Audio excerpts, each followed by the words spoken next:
Snow fell hard across the ruined battlefield.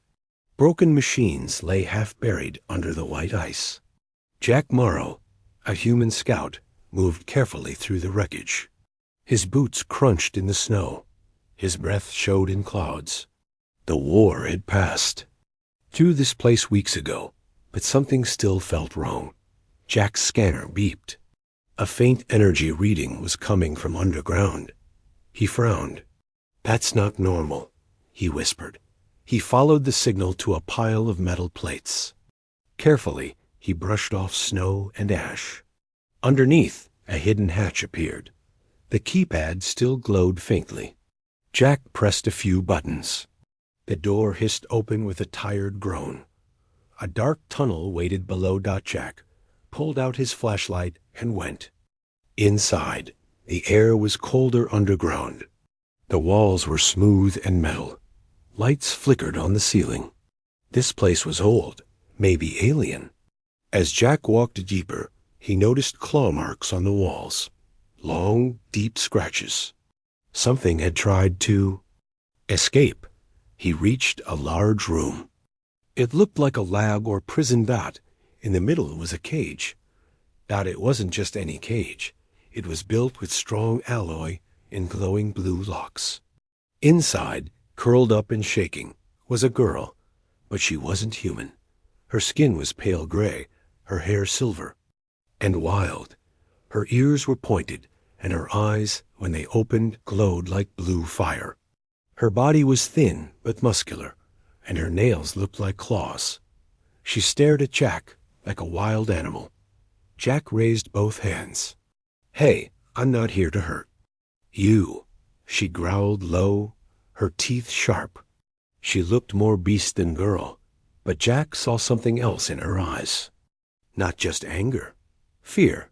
He moved closer, careful with each step. "Are you trapped?" he asked gently. She didn't answer with words. She tugged weakly at her chains. The sound of metal scraping metal echoed in the cold room. Her wrists were bleeding. Around her neck was a collar with blinking lights. She was a prisoner. Jack looked at the control panel. He didn't know her species, but it was clear someone had locked her up like an animal. Probably for experiments. He hated that. He touched the panel. Sparks flew. The lock was damaged, but maybe he could override it. He opened his bag and pulled out a toolkit. "Hold on, I'll get you out." The girl watched him, her breathing sharp and heavy. Minutes passed. Jack worked fast. The cold was getting worse. The collar beeped. The chains glowed. Then snapped. The cage door clicked open. The alien girl didn't move at first. Then, with slow, careful steps, she crawled out. Her body was weak. She limped on her legs like they hadn't moved in weeks. Jack took off his coat and offered it. "Here, you're freezing." She stared at it, then at him. Then, slowly, she took it and wrapped herself. Jack smiled a little. "There you go." Suddenly, she stepped close. Before he could react, her hand shot out and touched his neck. She pressed her fingers gently, just under his jaw. Her eyes glowed brighter. Her voice was hoarse and strange. She said one word, "Mine." Jack froze. "What did you say?" She stepped back, still looking into his eyes. She didn't repeat the word. But Jack felt a shift, something deep, something primal. He didn't understand her language, but instinct told him something had changed. It was more than thanks. It was acclaim. Outside, a loud rumble shook the ground. Jack looked up. "We have to move. Now." He helped her walk. She leaned on him, weak but stubborn. As they climbed back through the tunnel, her claws scratched the walls again, but this time for balance, not escape. They reached the surface. Snow blew hard against their faces.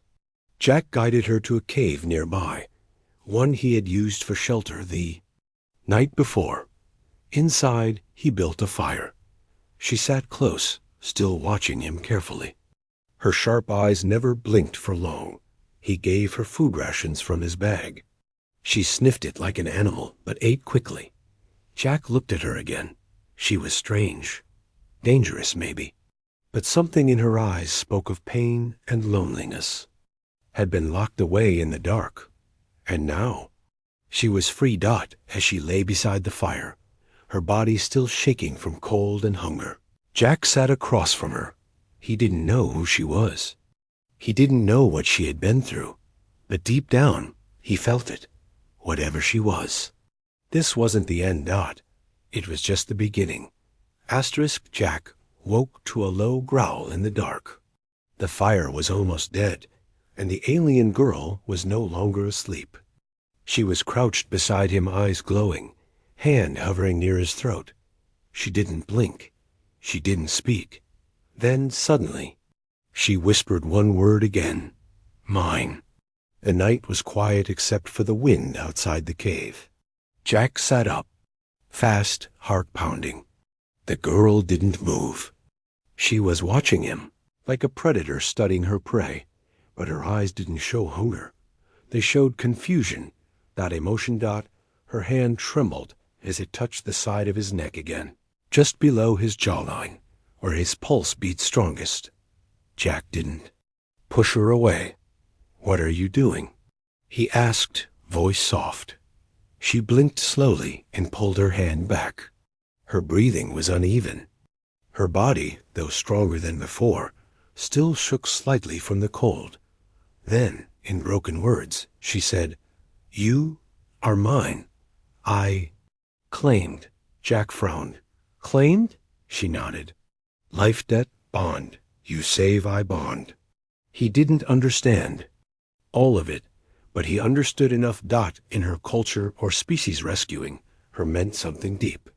Something like a bond or loyalty. Maybe even more. Jack leaned forward. Look, I'm not trying to own you. I just wanted to help. She tilted her head. No, you not own me. I follow. You protect. I stay. Jack sighed. This was getting strange, but not in a bad way.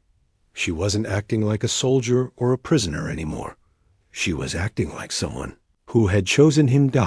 As morning light peeked through the cave's mouth, Jack made breakfast from the last of his field rations. The girl sat, closer than before. When he stood, she stood. When he moved away, she followed. And once, when a loud animal call echoed in the distance, she snarled and stepped between Jack and the sound like a guardian. He watched her carefully. Her movements were smooth, her hearing sharp. Her nose twitched often, like she could smell things he never noticed. Then, while they walked along a cliff edge, she froze. Blood, she whispered. Yours. Jack looked down at his arm. His bandage was soaked. The wound from the last mission had reopened. He shrugged. It's fine. Just a scratch. But she didn't accept that. She pulled his arm gently, made him sit on a rock, and unwrapped the old cloth. Then she did something that surprised him. She leaned forward and licked the wound. Jack jerked back. Hey, what are you doing? She looked up. I help. His skin tingled where her tongue had touched it. A strange warmth spread through the cut. Within seconds, the bleeding slowed. Then stopped. Jack looked at her in shock. Your saliva. It heals? She nodded, then said something in her language. It sounded ancient, like a chant. And softly, in English, we protect those we choose. He stared at her. She wasn't just grateful. She was bonding. Later that day, they found an abandoned cabin in the woods, likely used by hunters long ago. Jack fixed the door and made it safe. The girl explored the corners like a curious animal, sniffing old clothes and broken shells. She found a fur blanket and curled into it like it was home. Jack set his bag down and sat near the window. Keeping watch. She came and sat next to him. Why? She asked suddenly. Why what? Why save me? He thought for a moment. Because no one else would. She was quiet for a while. Then she touched her own chest. No name. May not give me name. Jack frowned. No name? She shook her head. He pointed at her softly. Then I'll give you one. How about Myra? She blinked. Mira. A small smile formed at the edge of her lips. Mira mine? Jack laughed. No. Myra is you. She looked at him for a long time. Then she repeated, you. Are mine. I am Myra. As night fell again, she didn't sleep far. She curled beside the fire, close enough to touch him if she needed. Her breathing was steady. Her claws were relaxed. Jack stared at the flames. Something deep had changed in just one day. She wasn't just an alien anymore. She wasn't a prisoner. She was Myra. And somehow she had marked him, not just with her words, but with something stronger. Asterisk. The wind howled outside like a beast in pain. Inside the old wooden cabin, Jack turned in his sleep, then froze. Mira was standing over him, eyes glowing, claws out, and tears running down her cheeks. Jack didn't move. His body tensed, heart racing. Mira wasn't attacking him, but her body shook like she was fighting something inside her. Mira? He whispered. She didn't answer. Then her claws slowly retracted, and she collapsed beside him, clutching his arm tightly. Her voice cracked as she whispered, I thought you were gone. Jack sat up, gently placing a hand on her back.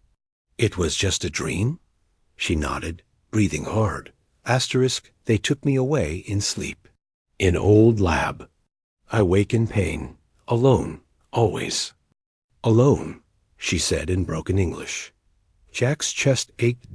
She had been used, imprisoned, and probably drugged for years.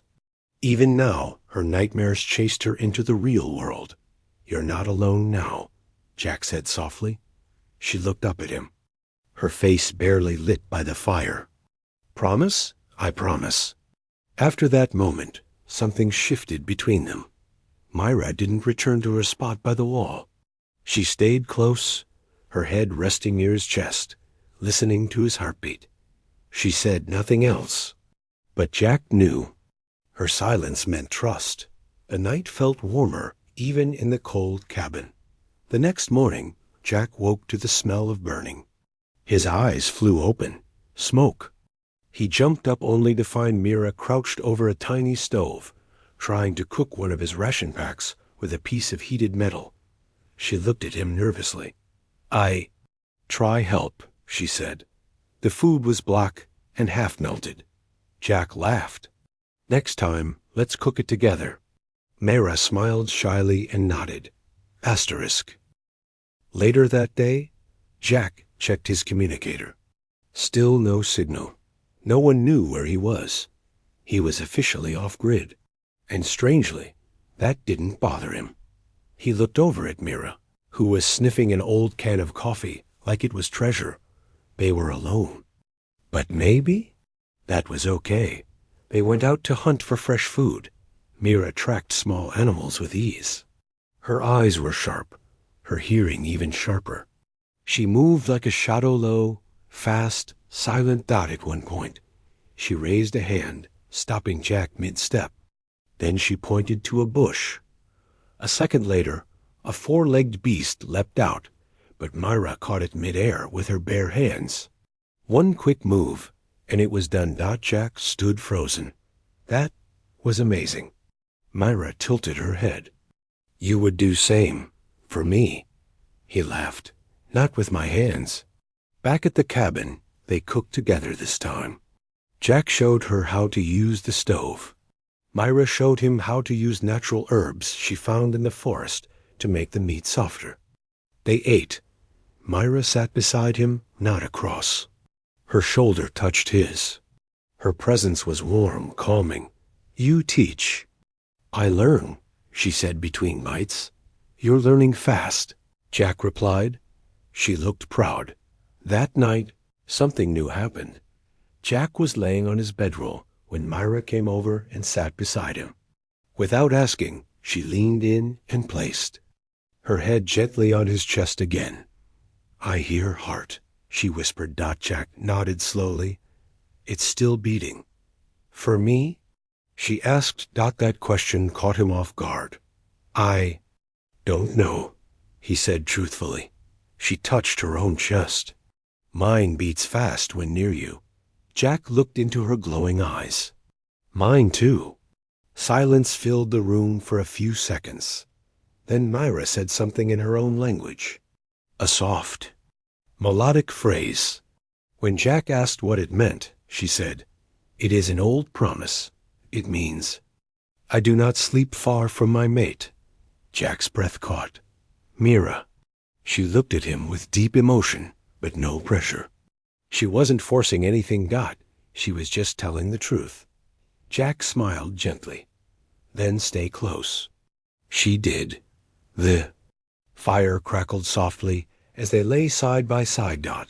And for the first time in years, Myra didn't wake screaming. Just before dawn, a strange humming filled the sky, low, sharp, unnatural. Myra stood outside the cabin, her claws already out. Jack grabbed his rifle. Then they saw it, a silver ship slicing through the clouds, and Myra whispered, "They found me." The air felt heavy. The birds had gone silent. Jack followed Myra's gaze. The ship wasn't large, but it was fast, and it was landing close. Its engines glowed red, steam rising from the frozen ground where it touched down. Myra backed away slowly. "Not good," she said. "Bad ones, from lab."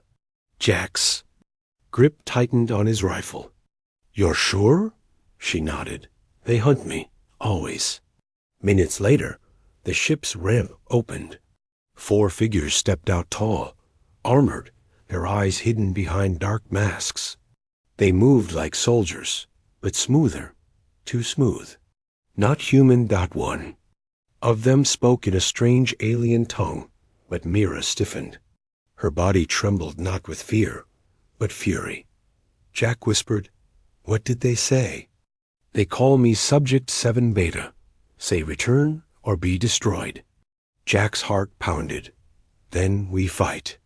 The lead hunter raised a hand. A pulse shot out, knocking down a tree near the cabin, just a warning. Jack fired a single shot. It hit the hunter's armor and bounced off like a pebble.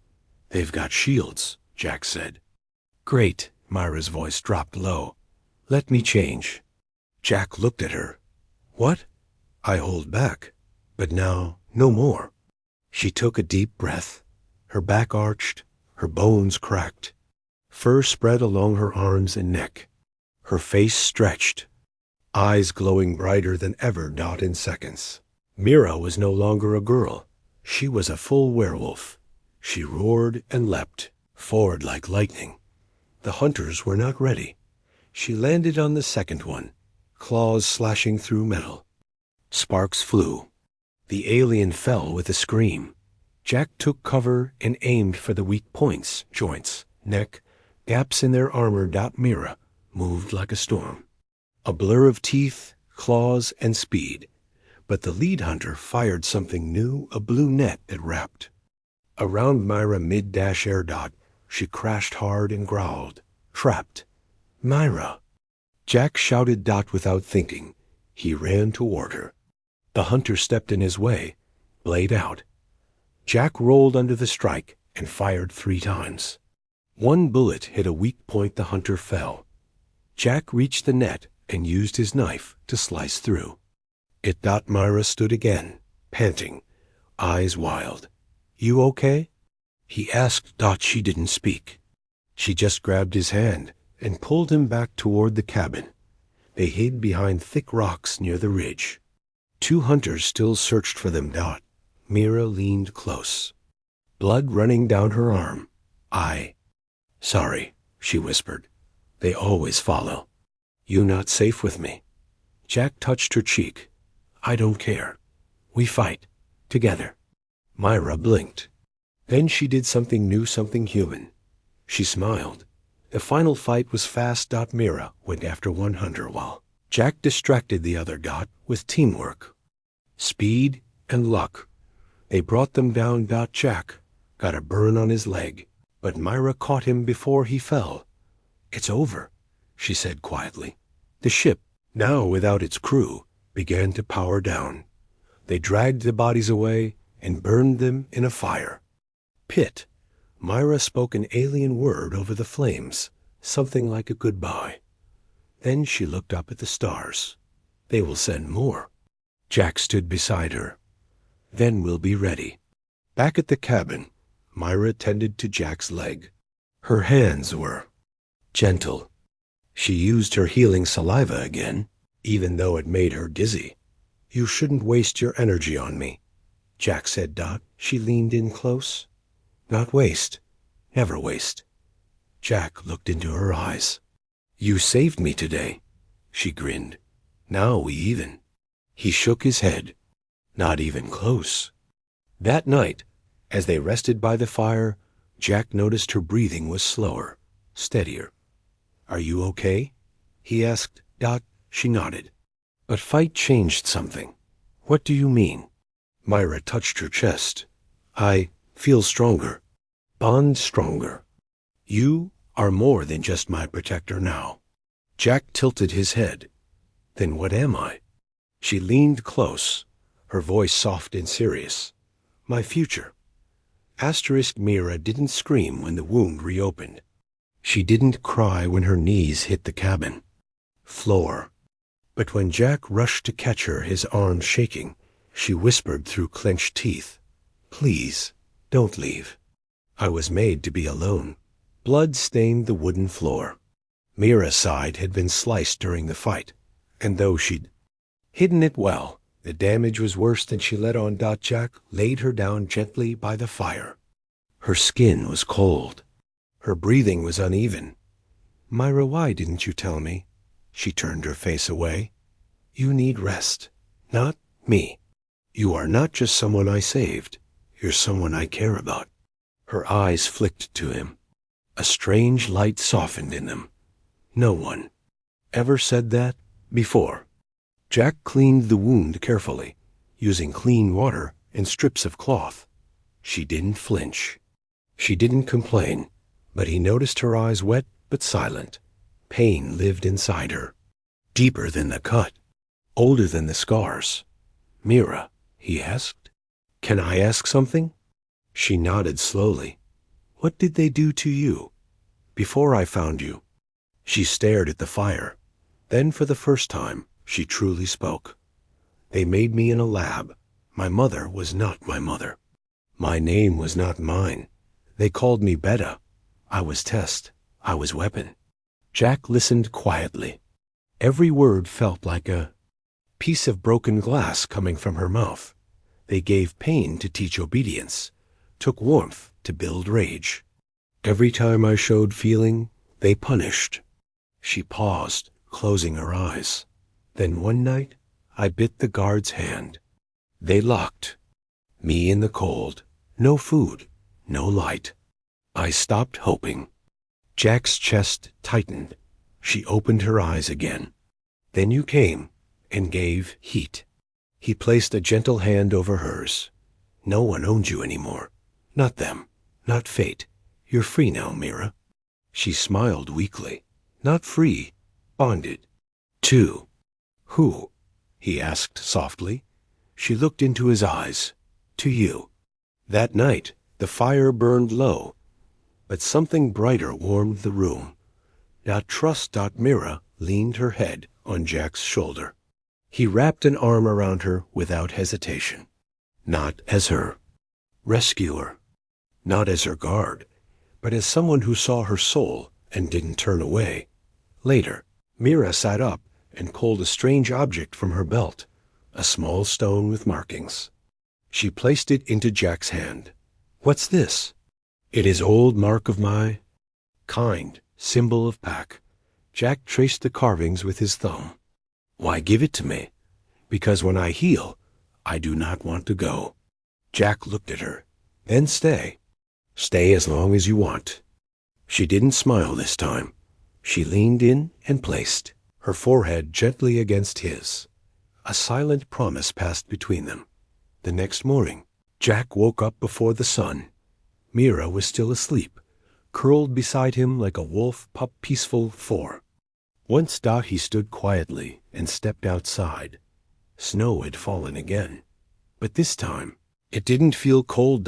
It felt like a new beginning. When he returned to the cabin, Mira was awake, sitting by the fire with a thoughtful look on her face. "You left," she said softly. Jack chuckled. "Just outside," she nodded. Still, heart jumped. He sat beside her. "You're healing." "That's good." She shook her head slowly. "Wound closes, but fear, slow." Jack touched her hand. "I'll be patient." Her fingers closed. Around his suddenly, her ears twitched. "What is it?" Jack asked. She looked at the door. "Something comes. Not Hunter. Something else." Jack reached for his weapon, but Myra stood first. Her body still hurt, but her spirit was ready. This time, she would not run. Not alone, and never again in silence. The full moon rose high, silver and wide, and Mira dropped to her knees, clawing the earth. Her eyes burned like fire. Her voice cracked through gritted teeth. "Don't leave me now. You're the only one who can keep me human." Jack had never seen her like this. Myra's body trembled violently. Her breathing was fast and shallow. Her hands gripped the frozen ground, nails digging into the soil like she was fighting something inside her. The cabin door hung open behind him. He'd followed her out after she suddenly ran into the forest without a word. Now he understood why. "It's the full moon," Jack said quietly. Myra nodded slowly, her face contorted with pain. "It calls the other part of me, the wild, the beast." Jack stepped closer. "What should I do?" She shook her head, her voice full of fear. "Stay back. If I lose control, I might hurt you." But Jack didn't move away. He knelt down. In front of her. "I trust you." Her transformation began. Fur slid across her arms. Her back arched, bones shifting beneath skin. Her eyes, already glowing, turned brighter. Her voice deepened into a growl, but not one of rage.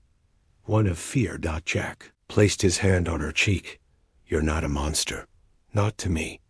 Tears rolled down her furred face. "Then, help me stay." He held her, and to his surprise, the beast didn't take over. Her body shook, changed, but never lost control. Her claws gripped his jacket. Her breathing slowed, little by little. The wildness passed like a storm rolling over, and when it was done, she was still Myra. Changed, but present. They sat by the fire after Myra was curled in a thick blanket. Her body was wolf-like, now ears high, tail tucked under, but her voice remained hers. "You stayed," she said. "I told you I would," Jack replied. She looked into the flames. "You're my anchor." He nodded. "Then I'll hold on. Every time." Mira reached for his hand again, but this time, she brought it to her chest right over her heart. "In my kind, we call this moment moon bond. When soul and soul meet under full moon, there is no lie." Jack's voice dropped. "And what does your soul feel?" She pressed her forehead to his once again. "You are mine, and I am yours." They didn't kiss. Not yet, but something stronger passed between them, raw trust, deep emotion, and silent acceptance, the kind no words could explain. The next morning, Mira had returned to her normal shape. Her body was tired, but her eyes were bright. They walked along the riverbank, quietly gathering water and herbs. Myra stopped suddenly. Jack turned. "What is it?" She pointed to a set of tracks. "Heavy, fresh, not animal. Someone else is here," she said. Jack gripped his rifle. "Can you track them?" She nodded. "Yes, but not alone. Jack smiled. Then let's do it together. As they moved through the woods, Myra stayed close. Her steps matched his. Her breath sensed with his dot. They were no longer just survivor and alien. They were something. New a bond born under the moon. That night, back at the cabin, Myra placed a mark above the door. A carved symbol in stone. What's that? Jack asked. She looked at him with pride. Pack symbol. This place, our den now. Jack grinned. I liked the sound of that. Then, without a word, she rested her head against his chest again.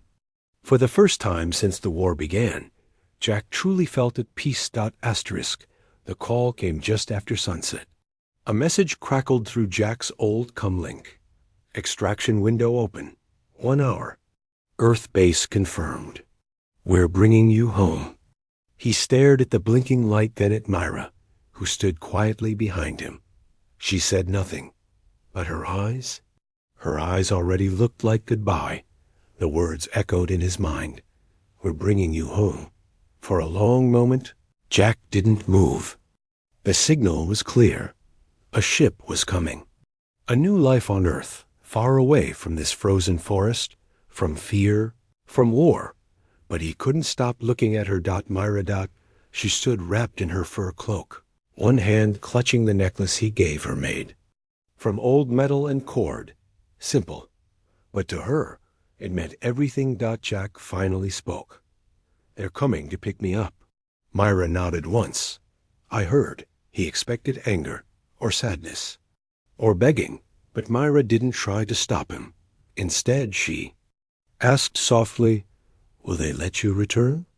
Jack hesitated. Probably not. She looked down. Then this is last night. He stepped closer. It doesn't have to be.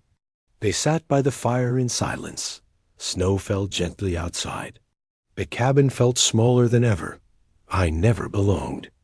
Anywhere, Jack said. Not even back home. But here, with you. It felt different. Myra didn't answer. She reached over and took his hand. My world was cage. Pain. Cold, she whispered. You made it warm. You gave me name, fire, touch. She leaned closer. You gave me night. When the ship's lights blinked in the distant sky, Jack stood up. He walked outside, Myra following behind him. The transport ship hovered in the clearing, lights shining down like moons. The pilot's voice echoed from above. Jack Morrow, step forward. 20 seconds. Jack turned to Myra. Her voice didn't shake. Go. He looked at the ship. Then at her. And chose. He stepped back from the light. The pilot repeated louder. Jack, confirm. Do you require evacuation? Jack clicked the com and answered, negative. Staying behind. A long silence followed. Understood. The ship rose, slowly. Then turned and left. The forest was quiet again. Jack turned to Myra. She was frozen in place. Disbelief in her. Eyes? You stayed? She whispered. I didn't just stay, he said. I chose you. She rushed to him, arms wrapping tight around his chest. This was your world, he said. But now, it's ours. They returned to the cabin, no longer just a shelter. It was now their home. That night, Jack built a stronger fire. Myra hung new herbs in the corners, marking it as a sacred space. They laughed when the wind blew the smoke into their faces, and later, when the fire died down to embers. She came to him. Not as a beast, not as a soldier, but as Myra. I don't need the moon anymore, she said, placing his hand on her heart. Jax smiled. Why not? Because my bond is full. My nights are yours. And from that night on, they never slept apart, because in a galaxy full of war, pain, and stars that never stopped burning, two souls had found peace in the arms of each other. Asterisk the E and D.